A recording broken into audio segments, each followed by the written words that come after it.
Environmental justice is basically seeking good and just environmental conditions for all communities and for all neighborhoods. And so when we talk about environmental conditions, we're talking about things like access to green space, access to good air and water and soil quality, not being in proximity near a landfill or things like that that might affect residents' health. So then that then causes property values to go down. Residents that live there aren't proud to be a part of their community, or they don't really want to share it with other people. And so it's really trickle-down effects.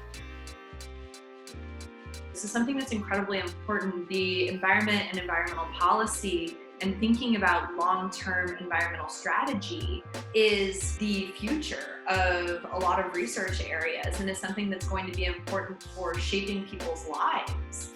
So to investigate environmental justice, I wanted to focus on two communities, which are Braddock, Pennsylvania, and the Bronx, New York.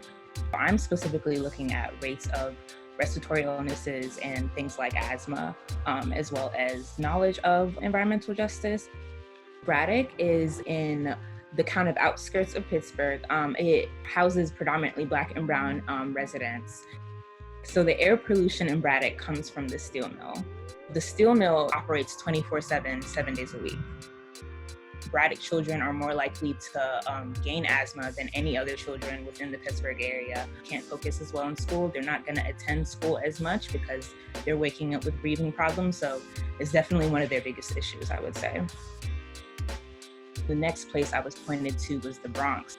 So I started reading about the presence of factories that were putting residents' health at risk in a similar way, but then I started looking at how it was worse in predominantly Black and brown and low-income communities.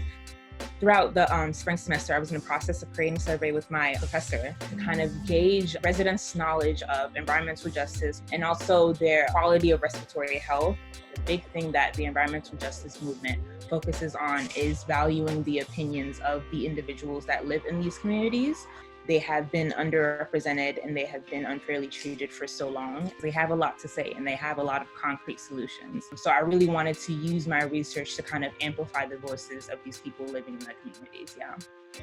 The OUR program is fantastic for not only engaging undergraduates in the research process and connecting faculty members where those relationships might not organically happen, but also giving students the resources to be able to do that. We ask different questions, we come up with different answers, and we connect with people in ways that we might have not previously. And research gives you the ability to do that.